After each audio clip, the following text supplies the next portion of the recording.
जितने भी यहाँ पर संसार में दिखाई देता है परमात्मा का स्वरूप, सारा ब्रह्मांड जो है परमात्मा का स्वरूप है। आकाश में रंग बिरंगे जो पक्षी दिख रहे हैं भगवान की चित्रकारी है। भगवान जो है सबको ऐसा बनाया है। मोर देखा होगा आपने, कितनी सुंदर उनकी पंख है। ऐसा पंख है जो कभी उसका रंग जो है फीका नहीं होता। और 4 वर्ण ब्राह्मण क्षत्रिय वैश्य शूद्र, चारों वर्ण जो है भगवान के अंग हैं। परमात्मा जो है जीव को जन्म दिया है तो उनके खाने पीने की भी व्यवस्था किया है।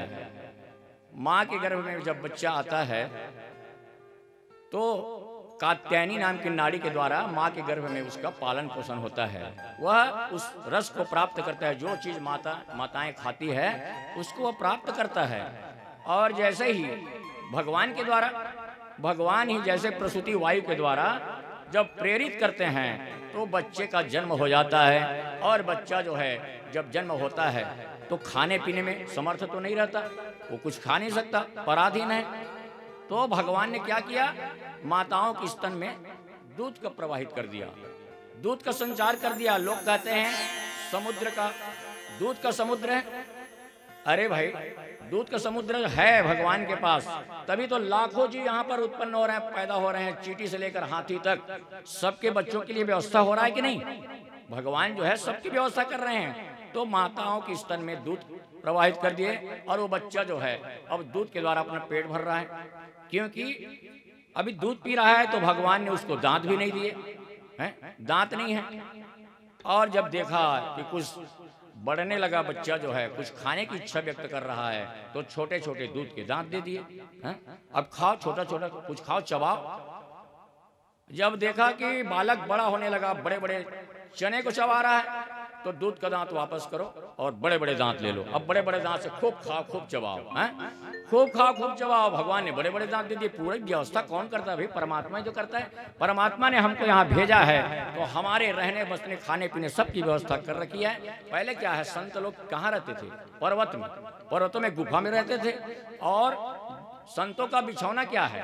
धरती माता है उनका बिछौना है, वही उनका बिस्तर है। फल फूल जो है उनके खाने के लिए है और झरने में जो पानी भरे पीने के लिए। अब क्या चाहिए? रोटी, कपड़ा और मकान है। कपड़ा जो छाल है, वृक्षों की छाल को पहन लेते थे।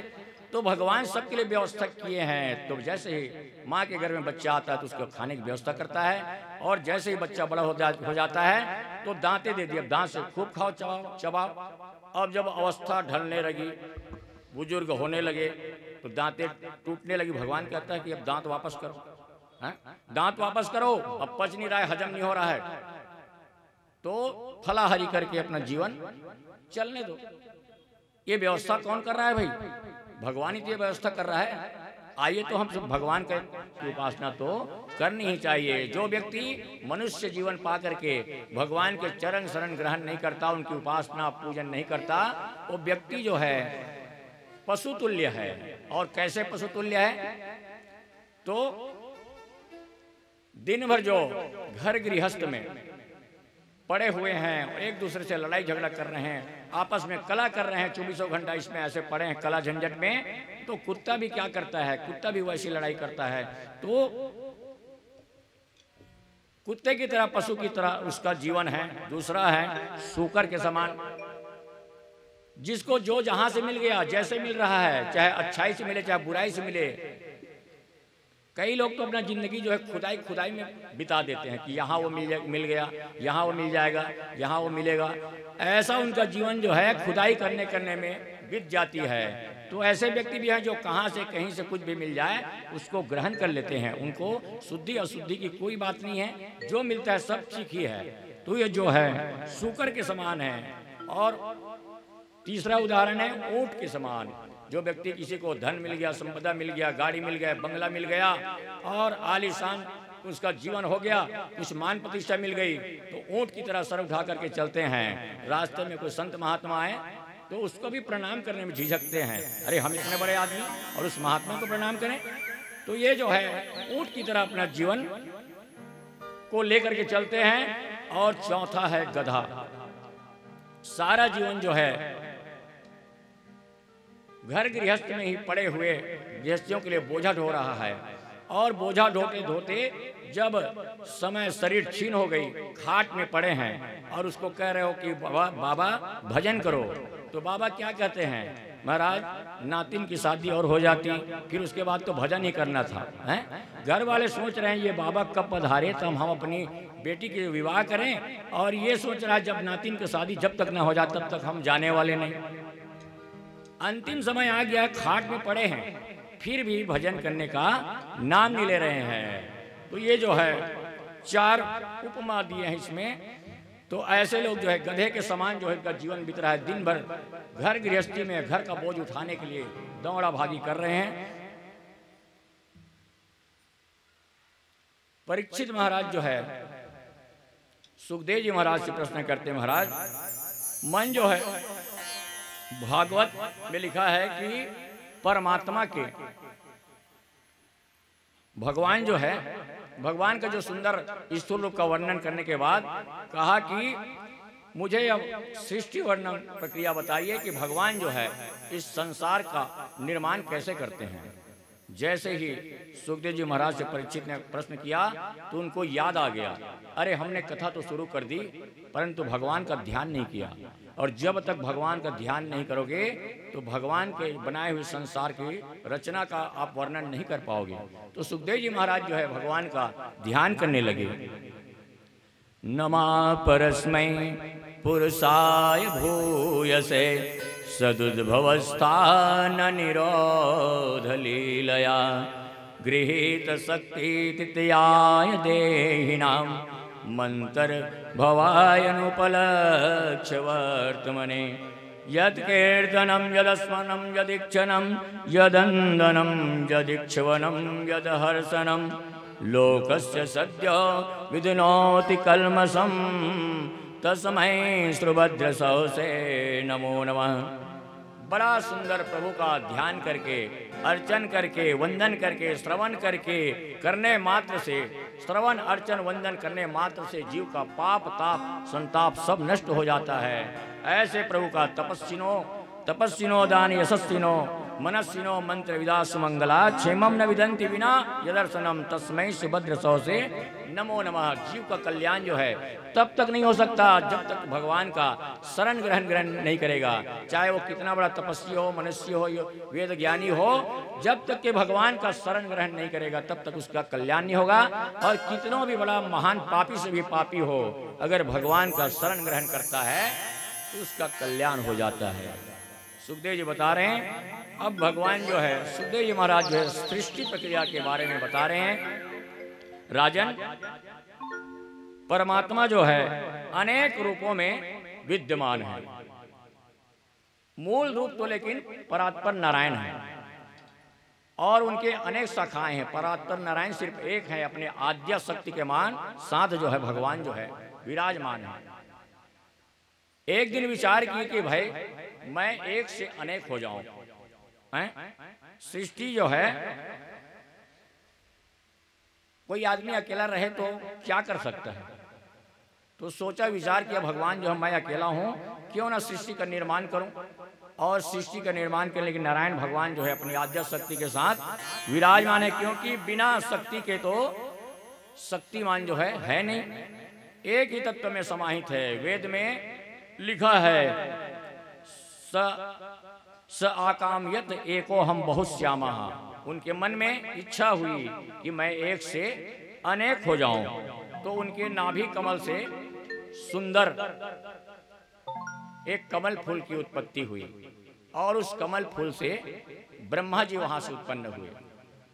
भगवान ने ब्रह्मा जी को चारों तरफ मुख दे दिया, 4 मुख दे दिए, सर इधर घुमाने की जरूरत नहीं है। ब्रह्मा जी जैसे प्रकट हुए तो विचार करने लगे मैं आया कहां से, मैं हूं कौन, कहां से आया ब्रह्मा जी को पता ही नहीं चला। तो उसी तंतु से जिस नाल में, कमल के नाल में वो प्रवेश कर गया और ऊपर नीचे ऊपर नीचे ऊपर नीचे ब्रह्मा जी हो रहे हैं, फिर भी उनको पता ही नहीं लग रहा है कि मैं आया कहां से हूं।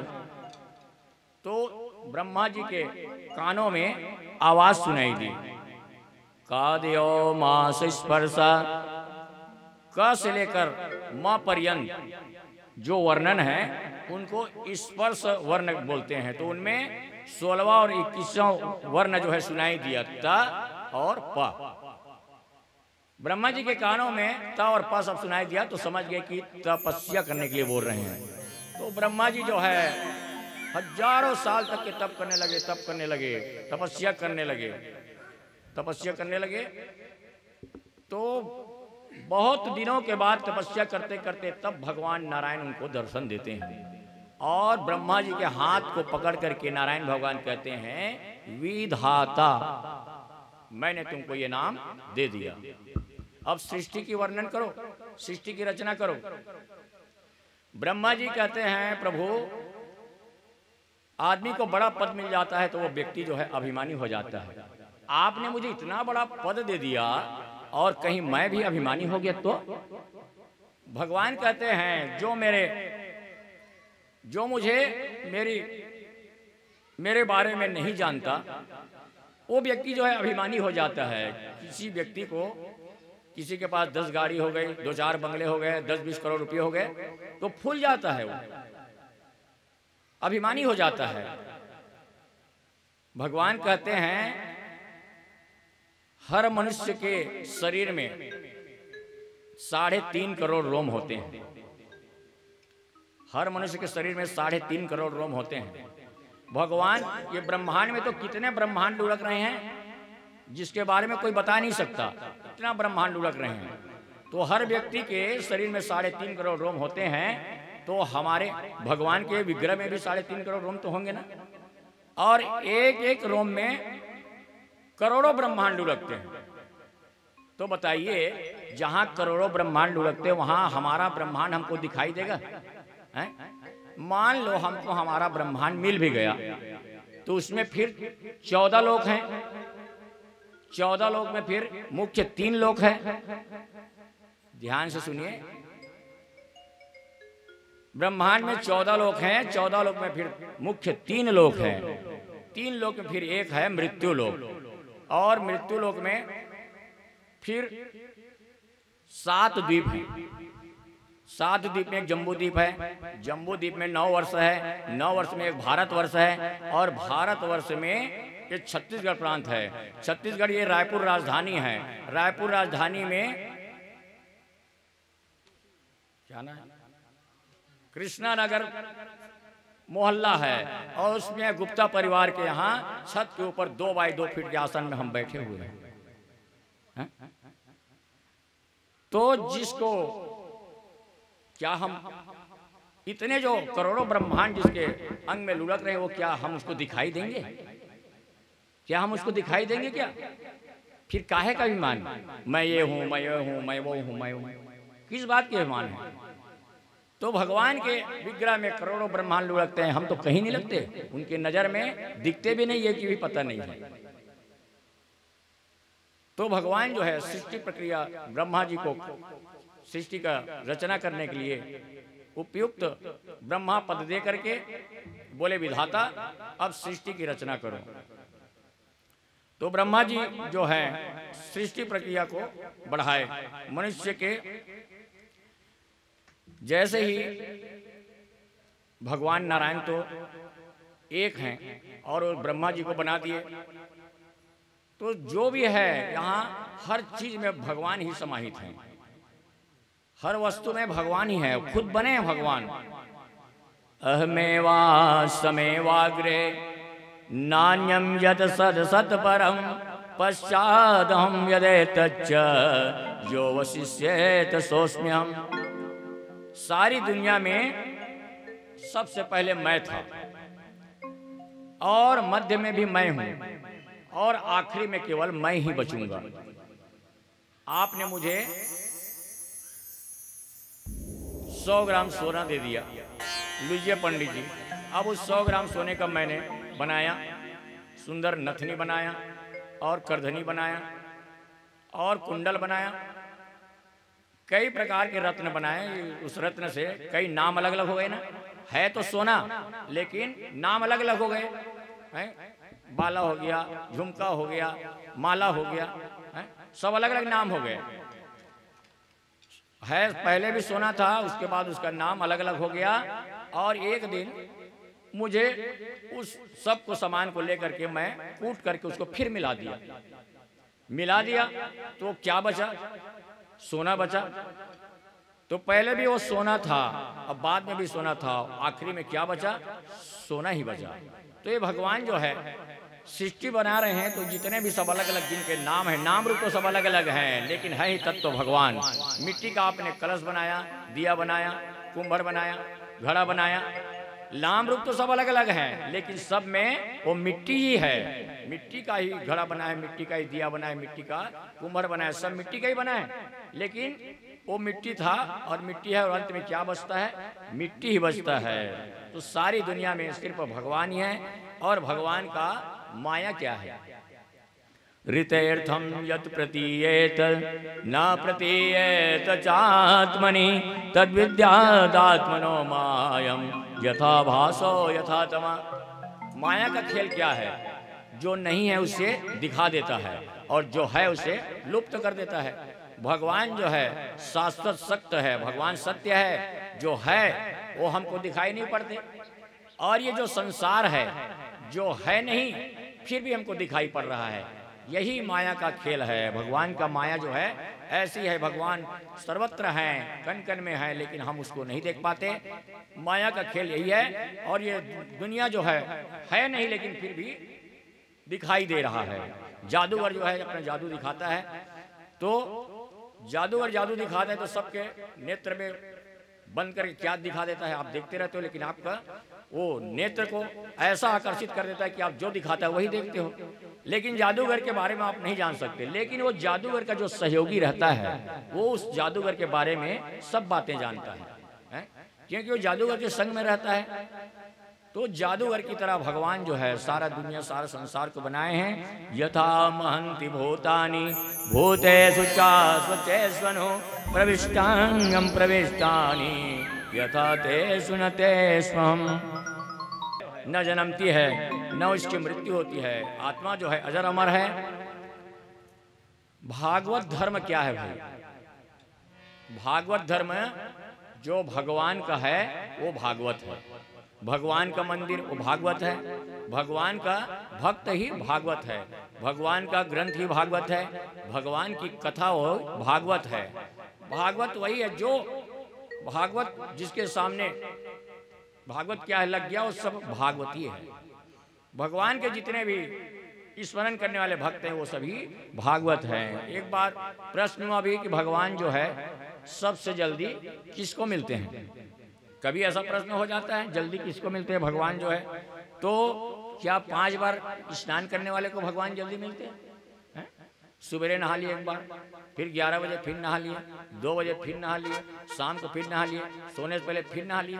तो क्या 5 बार नहाने वाले को भगवान मिलता है?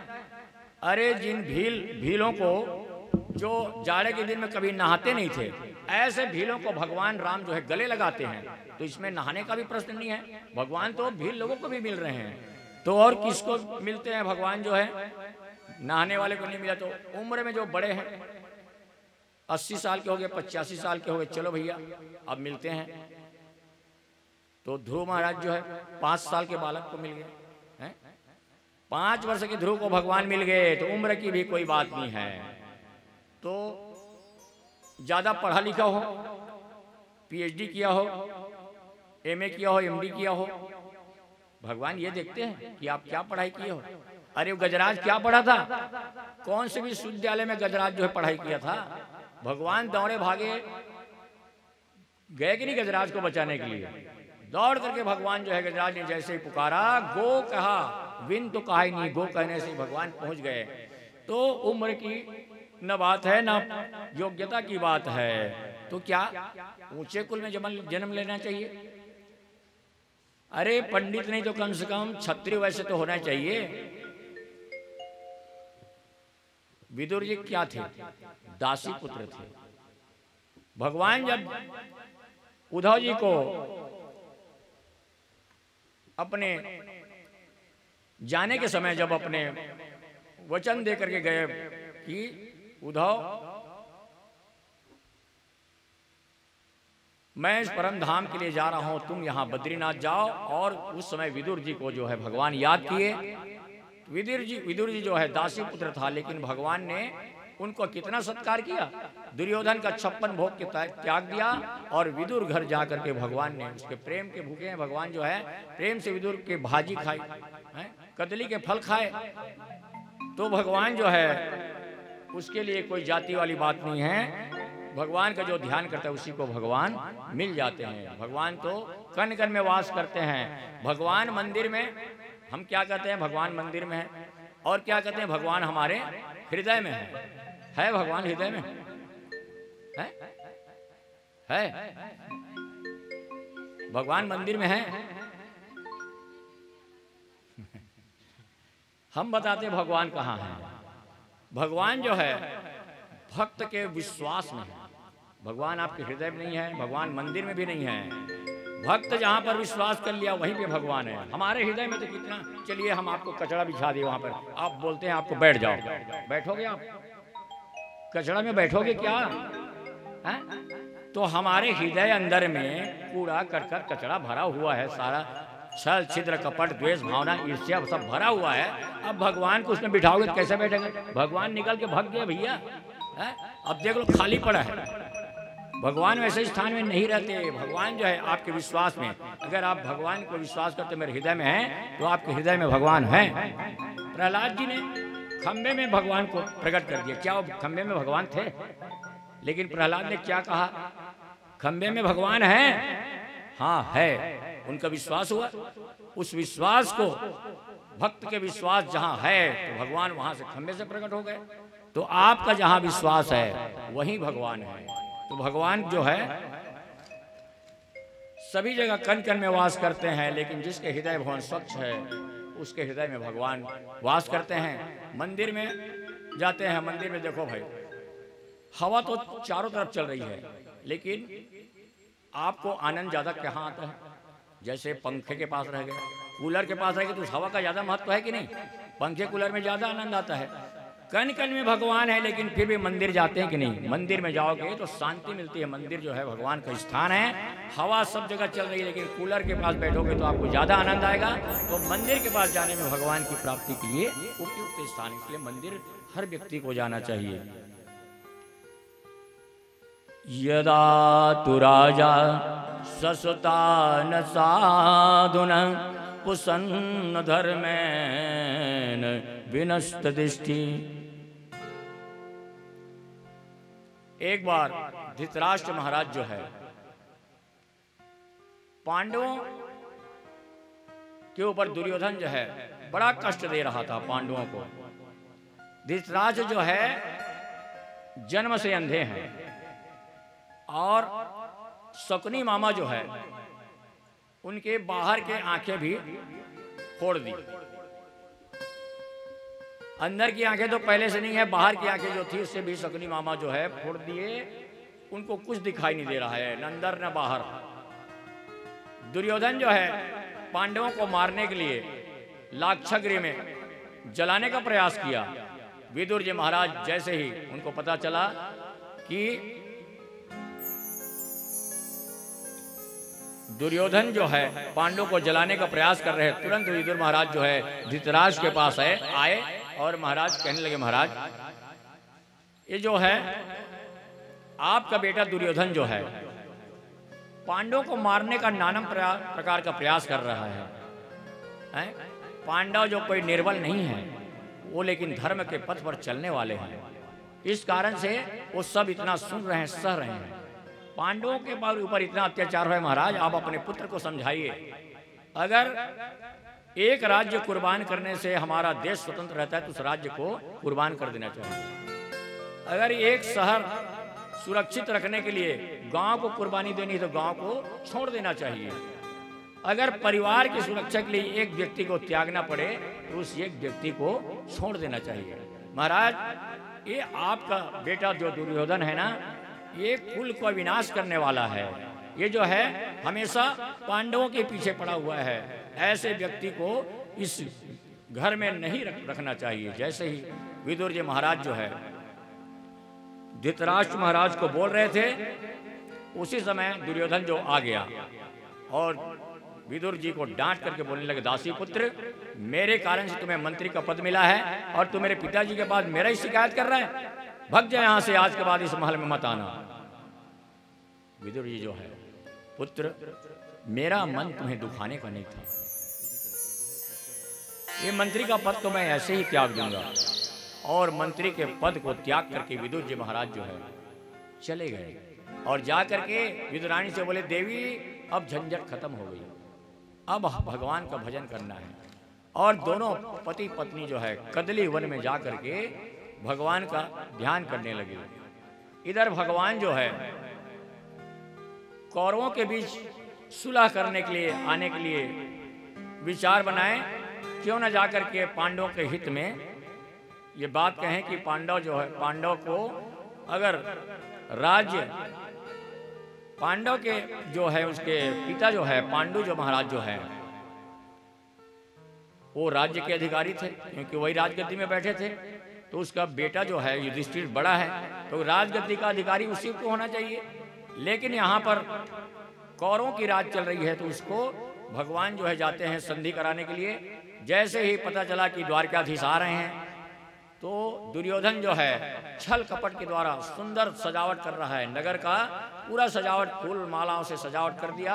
और स्वागत सत्कार के लिए सब छत के ऊपर जो है नारियां जो है फूल लेकर के भगवान के स्वागत के लिए खड़े हुए हैं और भगवान के आने की प्रतीक्षा चल रही है। जैसे ही द्वारकाधीश जैसे ही पहुंचे हस्तिनापुर में, तो हस्तिनापुर में भगवान जो है उन फूल मालाओं की तरफ तो नजर ही नहीं डाली। कौन मेरा सम्मान कर रहा है, कौन क्या कर, किसी ने देखा।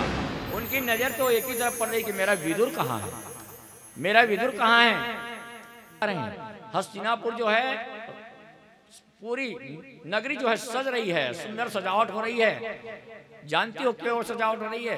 क्योंकि हमारे प्रभु का रथ आ रहा है। विदुरानी कहती है, लेकिन अब तो आप मंत्री तो हो नहीं, हम कैसे जा पाएंगे, हम कैसे देख पाएंगे? अरे देवी, अरे हम प्रभु से मिलने तो जरूर जाएंगे, अगर हम नहीं देख पाए तो वो तो हमें देख ही लेंगे। उनके तो लाखों आंख हैं, सहस्त्र से रखा पुरखा सहस्त्राक्षा सहस्त्रपाता, लाखों आंख हैं उनके, वो तो रथ में रहेंगे, वो तो हमको देख ही लेंगे। तो विदुर विदुरानी जो है पीछे एकदम खड़े हुए हैं। भगवान ने देखा चारों तरफ, जैसे ही विदुर विदुरानी की तरफ नजर पड़ी, विदुर विदुरानी खुश हो गए, भगवान हमको देख रहे हैं, देखिए देखिए देखो देखो, हमको भगवान देख रहे हैं। और भगवान जो है वहीं से इशारा कर देते कि मैं तुम्हारे यहाँ आऊंगा। और जैसे ही दुर्योधन की सभा में भगवान पहुंचे, दुर्योधन की सभा में पहुंचते ही भगवान ने भीष्म पितामह को प्रणाम किया, द्रोणाचार्य जी को प्रणाम किया और धृतराष्ट्र महाराज को भी वंदन किया। दुर्योधन जी उठ करके भगवान को प्रणाम किया और कहने लगे, द्वारकाधीश आपका इस बड़ा स्वागत है, आपके आने का कारण लेकिन समझ में नहीं आया, आपका आना कैसे हुआ? भगवान कहने लगे, देखो दुर्योधन, मैं तुम दोनों मेरे लिए एक समान हो, और ये पांडव भी तो कौरव ही हैं। अरे तुम्हारा परिवार पूरा कौरव ही है, भले अपने पांडव पुत्र के कारण से पांडव कहलाए, लेकिन है तो कौरव ही, सब कौरव हो। और ये जो पांडव लोग जो है राज्य की कामना करते हैं, उस कामना को मैं उनको समझा दूंगा ताकि वो राज्य की इच्छा ना करें, लेकिन उनको कम से कम 5 गांव दे दीजिए। भगवान ने पांडवों के लिए सिर्फ 5 गांव मांगे, लेकिन दुर्योधन ने कहा कि सुई के नोक के बराबर भी मैं बिना युद्ध के देने वाला नहीं। जब तक युद्ध नहीं होगी तब तक मैं देने वाला नहीं हूं। भगवान कहने लगे, दुर्योधन तुम्हें पता है युद्ध क्या चीज है? अरे तुम अपने नानी के गोद में कहानियों में सुना होगा, अपने दादी के गोद में कहानियों में सुना होगा, अरे लाखों नारी जो है विधवा हो जाएंगी, हजारों बच्चे अनाथ हो जाएंगे, और ये हरी भली हरियाली जो भूमि देख रहे हो सब वीरों के खून से रंग जाएंगे। दुर्योधन कहने लगा कि आप हमारे अतिथि बन करके नहीं आए हो केशव, आप तो पांडवों के तरफदारी करने के लिए आए हो, हैं? आप हमारे अतिथि बन के नहीं आए। जब दुर्योधन ने ऐसा कहा तो भगवान जैसे कहे तुमको तो इतनी भी बात करने की शोर नहीं है। जैसे ही भगवान ने कहा तो धृतराष्ट्र ने दुर्योधन का हाथ को दबा दिया। बेवकूफ, बात करने भी नहीं आता, इसको अपने वश में करो, अपने कब्जे में करो, जानते नहीं हो तुम। दुर्योधन हंसने लगा, मैं तो बचपन से ऐसे रहा हूं केशव, मैं तो मजाक कर रहा था, हैं? मैं मजाक कर रहा था, क्योंकि मेरे मन में कोई छल कपट तो है ही नहीं है, छल कपट है नहीं है, मैं तो निश्चल स्वभाव का हूं। भगवान कहते वो तो मैं देख ही रहा हूं, हैं? आप बड़े लोग जो निर्णय करेंगे वो हम मान लेंगे, लेकिन चलो मेरी माता जी जो है आपके लिए 56 भोग बना रखी है, आपके इंतजार में। मेरी माँ जो है, आप जानते हो मेरी माँ जो है, मेरे पिता जो अंधे हैं, तो मेरी माँ जो है बचपन से ही जान गए, जब मेरे पिताजी जो है नेत्रहीन है तो मेरे माता जो है पट्टी बांध ली है, जानता हूं मैं। तो मेरे माँ जो है 56 भोग बनाई है, आप चलिए। भगवान कहने लगे देखिए दुर्योधन जी, आदमी जो है भूख लगता है तभी भोजन करता है, या कोई व्यक्ति बहुत प्रेम से आदर से बुलाता है तब भोजन करता है। अरे ना तुम्हारे पास आदर सम्मान है और ना ही मेरे पेट में भूख है, भोजन करने का ही सवाल ही नहीं। तुम्हारे पास प्रेम है ही नहीं, मेरे पेट में भूख नहीं है। और एक बात है, आज तो विदुर काका के यहाँ में मुझे मेरी निमंत्रण है। जैसे ही भगवान ने ऐसे कहा, विदुर काका देखिए, अरे मैंने कब उनके निमंत्रण दिया? अरे मैंने तो एक बार भी नहीं कहा, और ये कह रहे हैं कि विदुर काका के यहाँ निमंत्रण है। भगवान इशारे कर रहे हैं आऊंगा, वो ऐसे कर रहे हैं, विदुर काका ऐसे कर रहे हैं। तो भगवान उनको इशारा कर देगा मैं तुम्हारे यहाँ आऊंगा। दुर्योधन कहने लगा द्वारकाधीश कन्हैया, आप तो सीधा द्वारकापुर से सीधा हस्तिनापुर आए, विदुर काका के यहाँ तो आप गए नहीं, कैसे, कहाँ से आपको निमंत्रण मिल गया? भगवान कहने लगे चिट्ठी गई थी हमारे यहाँ कि जब भी पहले बार हस्तिनापुर आओगे तो हमारे यहाँ भोजन पहले करोगे। अरे जिनको खुद खाने के लिए कुछ नहीं है, विदुर जी की स्थिति क्या है मालूम है आपको? अब तो राजभवन में नहीं रहते, अपने पेट की चिंता है, आपको क्या खिलाएगा? भगवान के लगे मेरे को इस बात की कोई चिंता नहीं है, निमंत्रण दिया तो खिलाएगा ही, देखते हैं आपको क्या खिलाता है। भगवान जो है सभा से जैसे उठे और विदुर जी जो है जैसे थे, भगवान कभी भी आ जाएंगे, जाओ घर में तो कुछ है नहीं, व्यवस्था नहीं है। विदुरानी को बोल दिया जाओ घर में चौका लगाना और मंडप सजाना, कदली का फल से वृक्ष से मंडप सजाना, भगवान जो आ जाएंगे, मैं कुछ लेकर के आ रहा हूँ। और चले गए। विदुर जी जो है गोप ग्वालों के मंडली में जा करके कहीं से दूध ले रहे हैं, कहीं से मक्खन ले रहे हैं, कहीं से मिठाई ले रहे हैं, और बड़े खुशी के मारे आनंद से इधर विदुरानी जी जो है घर में जैसे स्नान कर रही थी, भगवान जो है जैसे पुकारा, अरे ये तो मेरा कन्हैया का आवाज है। दौड़ करके स्नान करती हुई वस्त्र बदलना भी भूल गई और जा करके दरवाजा खोली, आओ न कन्हैया, आओ न लाला, आओ न लाला, आओ न कन्हैया।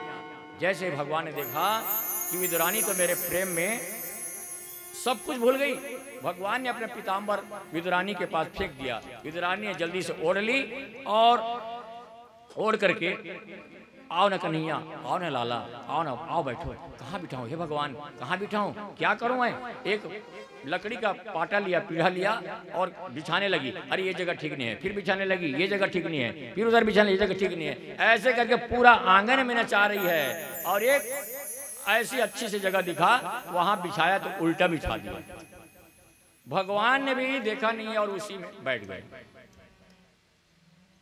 और जैसे ही भगवान बैठ करके, जिनके एक इशारे में सारा ब्रह्मांड हिलता है, वो भगवान पेट पर हाथ घुमा करके कहते हैं कि काकी जी बड़ी जोर से भूख लगी है।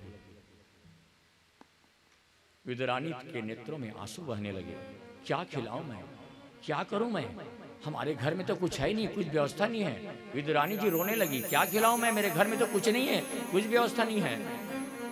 तुम्हारे काका जी आते होंगे, ऐसा पदार्थ बनाऊंगी कि आपको बड़ा सुंदर भोजन कराऊंगी मैं। तुम्हारे काका जी आते हैं, भगवान क्या करूं, तब तक कि कुछ खिलाऊं। दौड़ी भागी कदली के बगीचे में गई और एक डलिया भर के केला ले आई और ला करके पत्तल भी बिछाया तो उल्टी बिछा दिया। और भगवान के सामने केला छिल रही है, छिलका पत्तल में रख रही है, केला फेंक रही है, छिलका पत्तल में रख रही है, केला फेंक रही है। और भगवान जो है छिलके को खाए जा रहे हैं, छिलके को खा रहे हैं, खा रहे हैं। विदुरानी जो है केले को फेंक रही है, छिलका को खिला रही भगवान को, और भगवान खाए जा रहे हैं। खाते खाते खाते भगवान जो है 40 छिलका खा गए। भगवान है, कुछ होना तो है ही नहीं। प्रेम से भगवान पा रहे हैं। मीठा है कि नहीं? हाँ, बहुत मीठा है। हाँ, मैं अपने हाथों से जल देती हूँ वृक्षों को, मीठा तो होगा ही। और आप कह रहे हैं मीठा है, तो निश्चित रूप से मीठा है। जैसे ही उधर से विदुर जी जो है हाथ में दोने में कटोरे में लेकर के माखन मिश्री और दधी मक्खन लेकर के मिठाई लेकर के नाचते कूदते आ रहे हैं उस खुशी के मारे, आज मेरे यहाँ भगवान आएंगे। और जैसे ही दरवाजा के पास आए, देवी दरवाजा खोलो। अरे तुम्हारे काका जी आगे लगते हैं। दौड़ करके विदुरानी जो है दरवाजा खोली। क्यों चिल्लाते हो जी? अरे देवी क्या बताऊं, आज मेरे भगवान ने मेरे को कितना सम्मान बढ़ाया। पूरा प्रजा के बीच में, उस सभा के मध्य में भगवान ने कहा कि विदुर काका के यहाँ निमंत्रण है। कितना भगवान मेरा सम्मान बढ़ा, मैं तो गदगद हो गया। भगवान ने कहा है तो वो जरूर आते होंगे। तुम एक काम करो कि जो सामान है उसको व्यवस्थित करो और सुंदर भगवान के खाने की व्यवस्था करो। मैं उनके स्वागत में बाहर खड़ा हूँ। अरे बोले हैं सभा में, बोलेंगे झूठ थोड़ी बोलेंगे। बोले हैं मतलब जरूर आएंगे, इसलिए मैं बाहर उनका इंतजार करता हूँ। तुम अंदर व्यवस्था करो। आने वाले हैं कि आ गए हैं? अरे आ गए हैं, उनको तो 1 घंटा हो गया है। तुमने कुछ खिलाया कि नहीं? कदली के फल को खा रहे हैं। जैसे ही विदुर जी अंदर प्रवेश किए,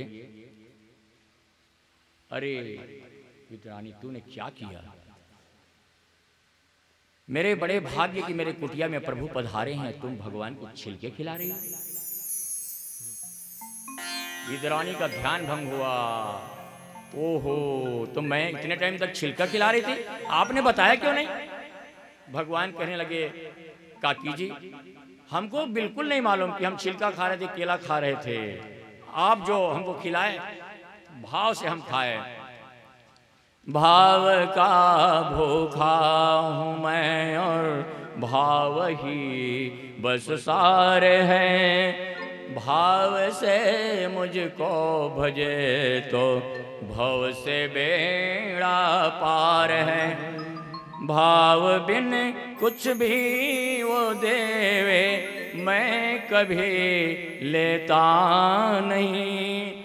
भाव से एक फूल भी दे तो मुझे स्वीकार है। भाव बिन सुने पुकारे मैं कभी सुनता नहीं।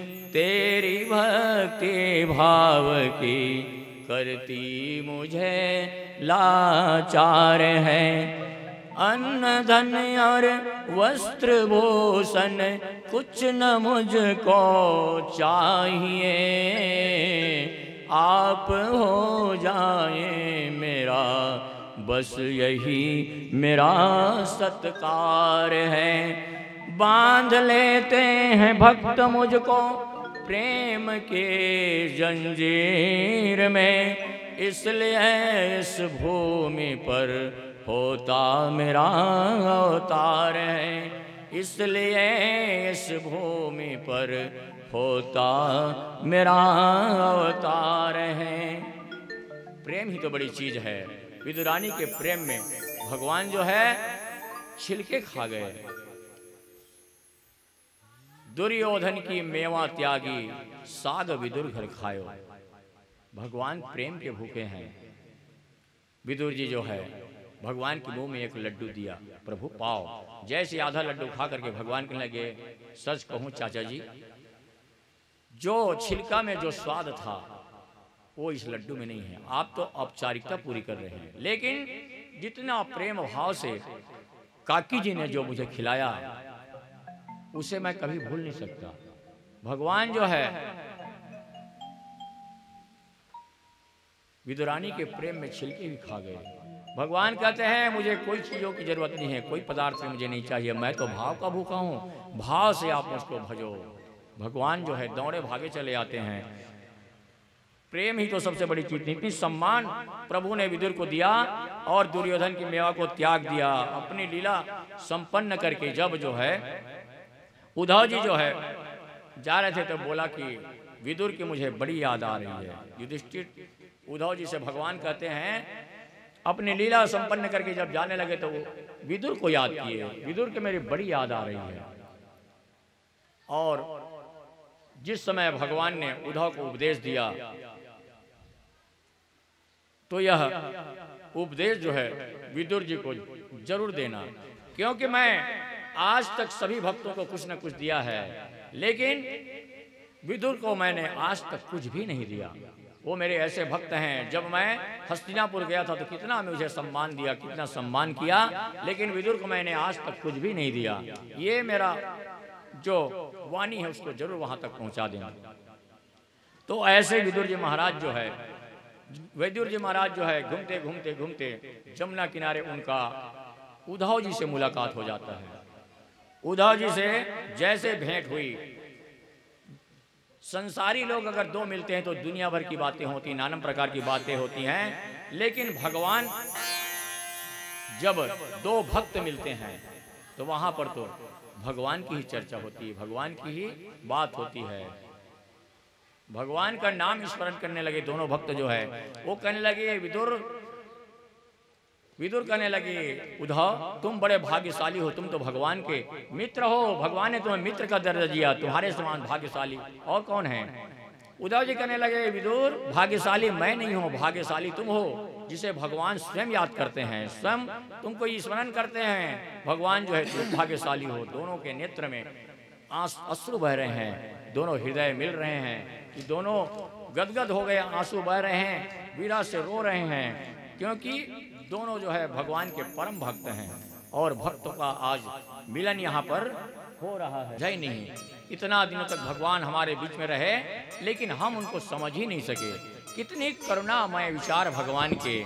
अरे वो अहो बकीयम तनकाल कोटम जिघांसया पाय यदप्य साध्वी लेभे गतिम धातु चिताम ततोन्यम कम्वा दयालुम शरणम व्रजेम। अरे वो अपनी पुतना को भी भगवान ने ऐसी गति प्रदान कर दी, कितना कृपालु है। जो माँ यशोदा को प्राप्त होने वाली वही गति भगवान ने उस दुष्ट पुतना को प्रदान कर दी। उनकी दयालुता तो देखो, कितने कृपालु हैं। हमारे बीच में रह करके भगवान ने कितनी सुंदर लीलाएं की। गोप ग्वाल जो है उनके साथ कितने सुंदर रहते थे, लेकिन हम लोग भगवान को पहचान नहीं सके। और भगवान जो है जब यहाँ से परम धाम गए तो मैं भी उनके साथ जाने की इच्छा व्यक्त किया, तो भगवान कहने लगे, यही मित्र तुमको तो यहीं रहना पड़ेगा, लोगों के हित में यहाँ रहना पड़ेगा। और भगवान ने मुझे खड़ाऊ दे करके बद्रीनाथ धाम जाने के लिए आदेश दिया है, मैं वहीं जा रहा हूँ। लेकिन आपके लिए एक सुखद समाचार है। क्या? जिस समय भगवान मुझे उपदेश कर रहे थे उस समय महामुनि मैत्रेय जो है मेरे पास बैठे हुए थे। उस उपदेश को महामुनि मैत्रेय ने श्रवण किया। भगवान ने मैत्रेय जी से कहने लगे, मैत्रेय तुमने मेरी जो वाणी से निकला हुआ जो बात है उसको श्रवण किए, मेरे वचनों को सुने हो। यह बात जो है विदुर जी को जरूर बता देना, विदुर जी को जरूर बताना। तो जैसे ही उद्धव जी ने बताया कि मैत्रेय मुनि के पास मुझे जाना है, तो बताइए मैत्रेय कहाँ मिलेंगे। तो हरिद्वार में मैत्रेय जी आपसे मुलाकात हो जाएगी। और दोनों मित्र गले मिले और उद्धव जी जो है बद्रीनाथ धाम की ओर चले गए, और विदुर जी जो है मैत्रेय मुनि से मिलने के लिए हरिद्वार धाम की ओर जा रहे हैं। हरिद्वार धाम के लिए जा रहे हैं। जैसे ही मैत्रेय जी को पता चला कि विदुर जी आ रहे हैं तो उनके स्वागत में खड़े हुए हैं। जैसे ही विदुर जी को मैत्रेय मुनि देखा, आइए आइए विदुर जी महाराज, आइए आइए, आपका स्वागत है। बड़ा स्नेह प्यार से विदुर जी को बुला करके आसन दे करके बिठाए।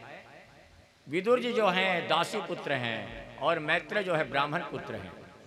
बड़ा सम्मान के साथ विदुर जी को बिठाए। विदुर जी के चेहरा को देख करके समझ गए कि ये जो है भगवान के लिए, उनके बातों को सुनने के लिए इनका मन जो है हो रहा है। विदुर जी कहने लगे कि महाराज मैं आपसे कुछ पूछना चाहता हूं। पूछिए। प्रभु ये बताइए, इस संसार में हर व्यक्ति सुखी होना चाहता है, हर व्यक्ति सुखी होना चाहता है और सुखी होने के लिए दिन रात प्रयत्नशील भी है। 24 घंटा प्रयत्न कर रहा है कि मैं सुखी कैसे हो जाऊं, सुखी होने के लिए प्रयास कर रहा है, लेकिन सुखी कोई हो नहीं पा रहा है। पहले हमारी झोपड़ी थी तो अच्छा मकान हो जाए, मकान हो गया, मकान हो गई, एक आध गाड़ी हो जाए, गाड़ी हो गई, अब गाड़ी हो गया तो हमारे नाम की एक आध फैक्ट्री लग जाए, फैक्ट्री लग गई, सारा वैभव हमारे पास आ गया। इतना वैभव आने के बाद हमारा वैभव जो है राजाओं जैसा हो गया। फिर भी हम, किसी ने हमको पूछा भाई कितना सुखी हो पाए, तो प्रश्न वहीं के वहां कि पहले तो भैया हम 10 रोटी खाते थे, खूब खुराक थी, लेकिन अब डॉक्टरों ने कह दिया कि नींद की गोली खाते हैं तो सोते हैं, और डॉक्टरों ने कह दिया कि दाल का पानी पियो, तो जो गांठ का बंधा हुआ हमारा आहार था वो भी चला गया। आदमी जितना सुख होने के लिए जितना प्रयास करता है उतनी दलदल में चला जाता है। दलदल में कोई व्यक्ति गिरा हो तो जितना भी निकलने का प्रयास करेगा वो दलदल में और फंसता जाता है। उसी प्रकार हम जितने भी सुखी होने के लिए प्रयास करते हैं उतने ही दुख के दलदल में फंसते जाते हैं, उतना ही दुख के दलदल में फंसते चले जाते हैं। किसी व्यक्ति को भूख लगी है, कोई किसी को भोजन प्रिय है, किसी को फल प्रिय है, कोई व्यक्ति भोजन से भागता है, लेकिन संसार में ऐसा कोई व्यक्ति नहीं है जिसको सुख की कामना ना हो। हर व्यक्ति को सुख की कामना है और सुख के लिए वह व्यक्ति प्रयास कर रहा है, लेकिन सुखी कोई नहीं हो पाता।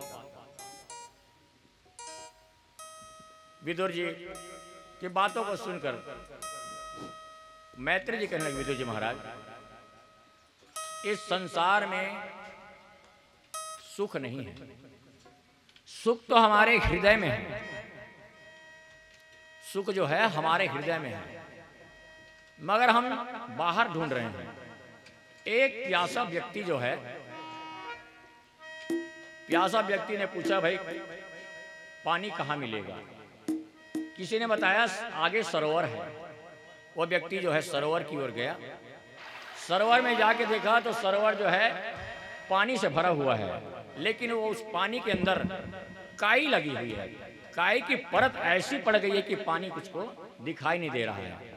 प्यासा व्यक्ति सोचता है कि पानी तो है, लेकिन पानी में काई की मृग तृष्णा बोलते हैं, वो ऐसी पड़ गई कि पानी दिखाई नहीं दे रहा है। और सरोवर के किनारे में जो रेगिस्तान है, रेगिस्तान में उसको पानी की तरंगे नजर आ रही है, पानी दिखाई दे रही है। तो अब प्यासा व्यक्ति जो है पानी के पास खड़ा है, जहां पानी है वहां उसको पानी दिखाई नहीं दे रहा है, और रेगिस्तान में जहां पानी नहीं है उसको पानी दिखाई दे रहा है। पानी के स्थान को छोड़ करके रेगिस्तान में गया और प्यासा व्यक्ति जो है पानी के लिए तड़प तड़प करके मर गया। उसी प्रकार भगवान ने हमारे हृदय भवन में सुख भरे हुए हैं, लेकिन हम उसको बाहर ढूंढ रहे हैं। ये मिल जाए तो हम सुखी हो जाऊं, ये मिल जाए तो मैं सुखी हो जाऊं, ये मिल जाए तो मैं सुखी हो जाऊं। बाहर हम सुख ढूंढ रहे हैं, बाहर जो सुख है वो नकली है। एक बार एक श्रीमान जी ने सोचा भाई गर्मी का मौसम आ गया, आम खाना चाहिए। बेटा से बोला बेटा जाओ आम खरीद कर लाओ। बेटा को पैसा दिया, बेटा गया आम खरीदने के लिए, आम लेकर के आए। बेटा आम ले आए? जी पिताजी ले आया। अच्छा बेटा वो बाल्टी ठंडे बाल्टी के पानी में डाल दो, जब पूरा ठंडा हो जाएगा तो खाने में बहुत आनंद आएगा। बेटा ने डाल दिया। घंटा भर बाद कहता है कि चलो अब खाएं, आम को खाएं। अब जैसे ही बाल्टी के पास आया तो उस बाल्टी में आम नहीं, मिट्टी मिट्टी नजर आ रहा है। पिताजी ने पूछा बेटा तो फल लाया कहाँ से? दुकान से।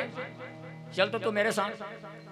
बेटा को लेकर के गया और दुकान में जाकर के दुकानदार से कहने लगा कि क्यों तुमने हमारे नन्हे से बच्चे को बेवकूफ बनाया, कैसा फल दे दिया, एक भी फल खाने के लायक नहीं है, ऐसा कोई फल देते हैं।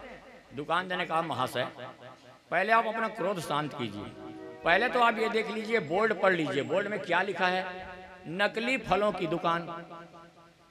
नकली फलों की दुकान लिखा, स्पष्ट लिखा है, आपका बच्चा आया मुझे आम मांगा, मैंने आम दे दिए, अब वो खाने के लिए ले जा रहा है कि सजाने के लिए ले जा रहा है, ये तो मेरे को नहीं मालूम। गलती आपकी है, आपको बोर्ड पढ़नी थी, इसमें स्पष्ट लिखा है कि नकली फलों की दुकान है, लोग यहाँ सजाने के लिए ले जाते हैं फल को, इसमें मेरी क्या गलती है। उसी प्रकार भगवान ने संसार में एक बोर्ड टांग दिया है, दुखालयम शाश्वतम, यह संसार जो है दुख से भरा है। अरे दुखालय में दुख ही मिलेगा।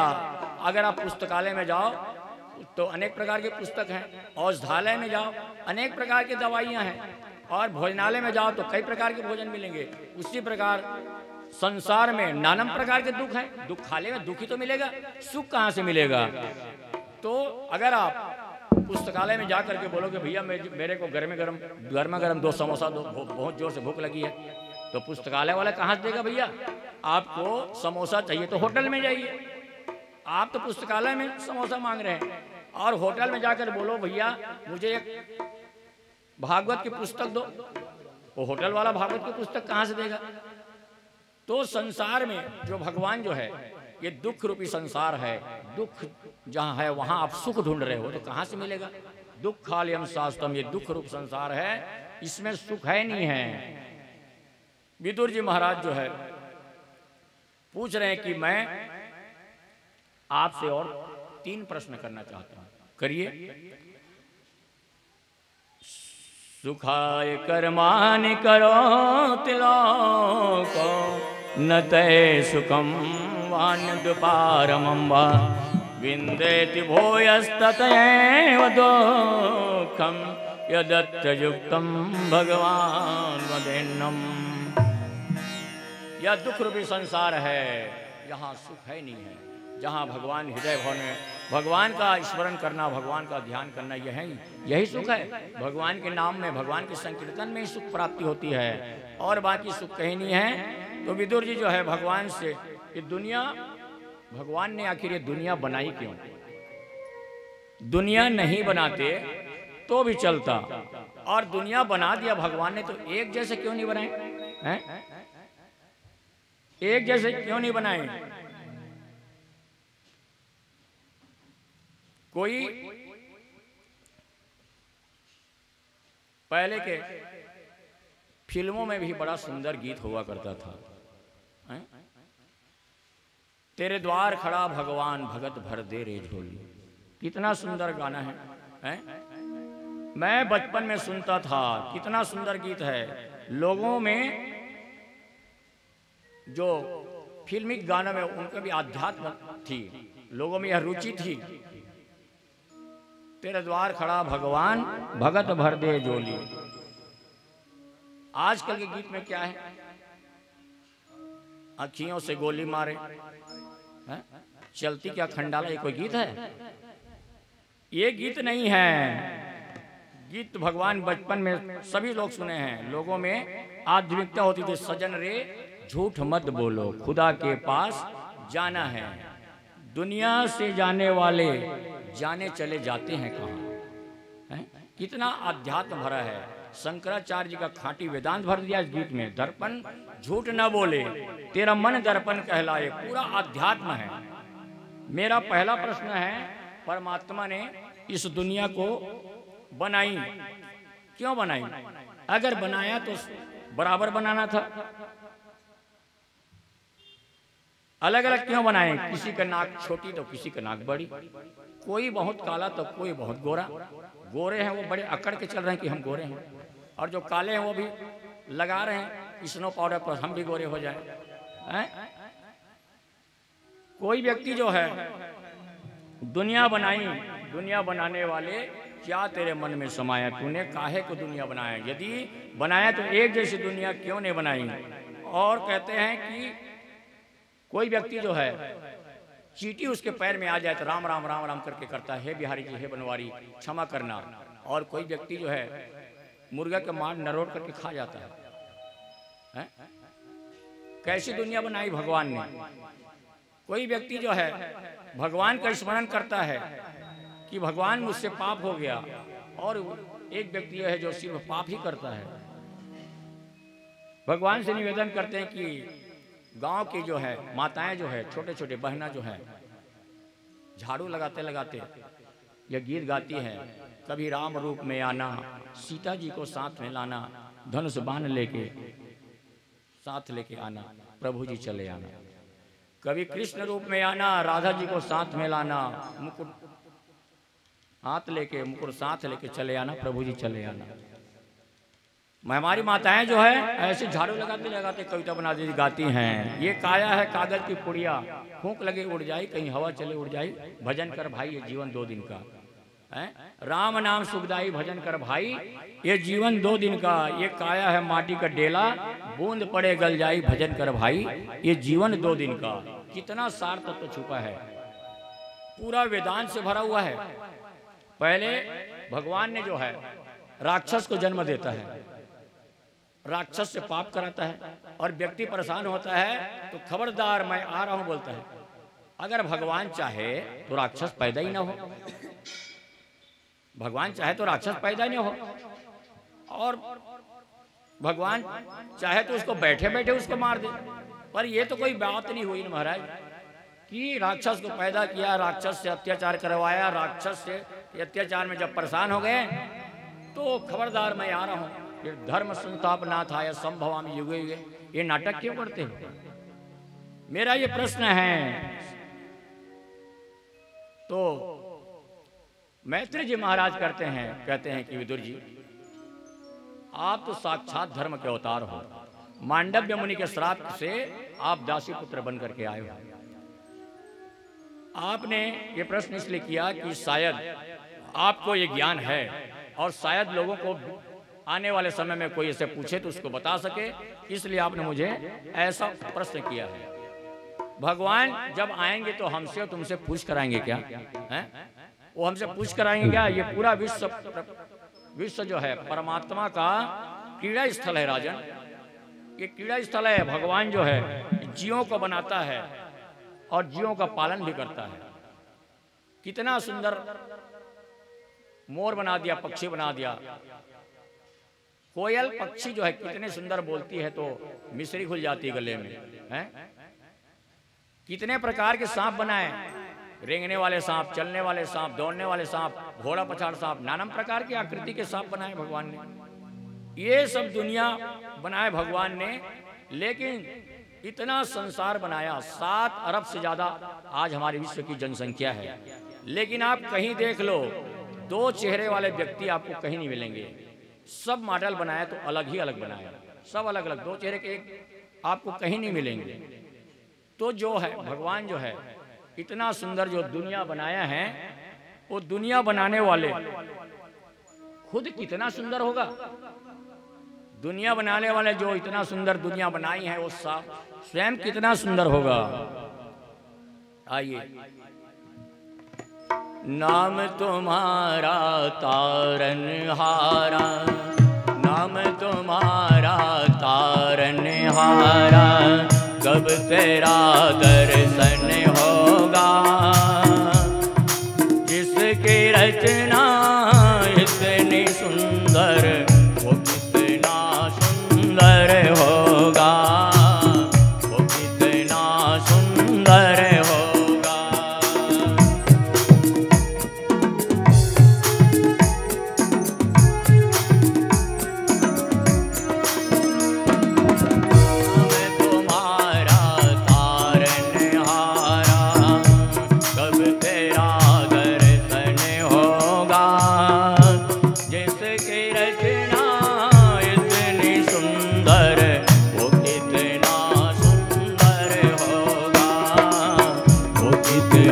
सुंदर होगा, वो कितना सुंदर होगा।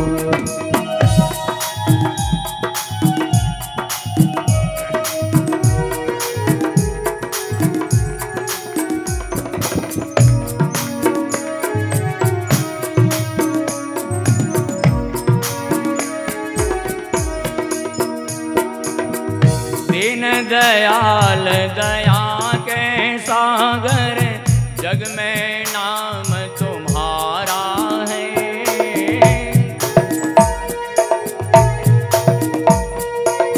जग में नाम तुम्हारा है। दीन दयाल दया के सागर, जग में नाम तुम्हारा है। दीन दयाल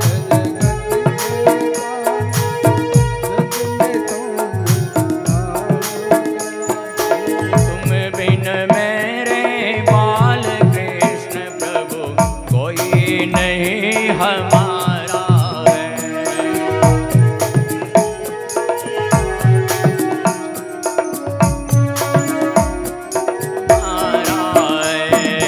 भव से पार उतरने है तो तेरा ही सरना होगा। जिसकी रचना इतनी सुंदर, वो कितना सुंदर होगा, वो कितना सुंदर होगा। वो इतना सुंदर होगा, वो इतना सुंदर होगा। सुर नर मुनि जन जिन चरणों की निस दिन ध्यान लगाते हैं।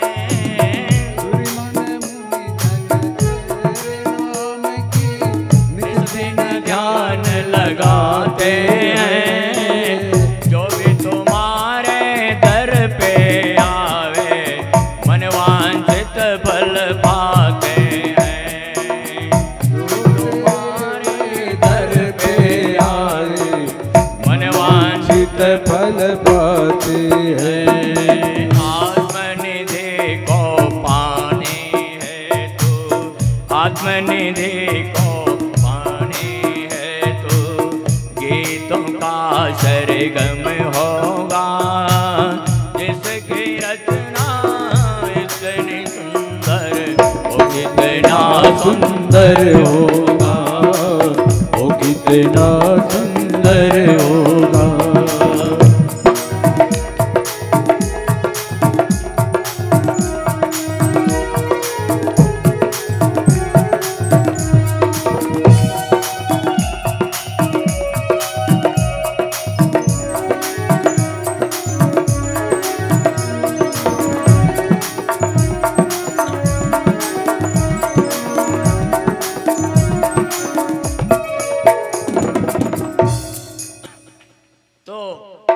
जहाँ तक इतनी विषमता क्यों है, समानता नहीं है। भगवान ने दुनिया बनाई, कोई सुखी है तो इतना सुखी है कि उसको रखने के लिए जगह नहीं है, कोई दुखी है तो इतना दुखी है कि कहाँ से कैसे प्राप्त करूं। ऐसा संसार भगवान ने बनाया है। और मैत्री जी कहते हैं, विदुर जी, एक व्यक्ति ने 20 फीट जमीन खरीदी, 20 फीट लंबी 20 फीट चौड़ी जमीन खरीदी, उसमें 20 पौधे लगा दिए। 20 पौधे लगाए अलग अलग प्रकार के, और उसमें हैंडपंप का पानी दे दिया और गोबर का खाद डाल दिया।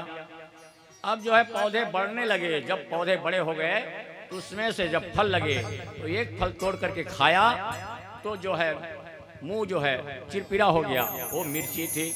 फिर दूसरा तोड़ करके खाया तो मुंह मीठा हो गया, वो अंगूर था। फिर और तोड़ करके खाया तो और बहुत मीठा था, वो गन्ना था। फिर चौथा फल तोड़ करके खाया तो मुंह कड़वा हो गया, वो करेला था। तो हमने सब में गोबर का खाद दिए थे और हैंडपंप का पानी दिए थे। हमने एक में मिर्ची घोल के तो नहीं डाल दी और एक में शक्कर घोल कर तो नहीं डाले। तो ये मिठास आखिर आया कहाँ से इस धरती में? इस धरती में ऐसा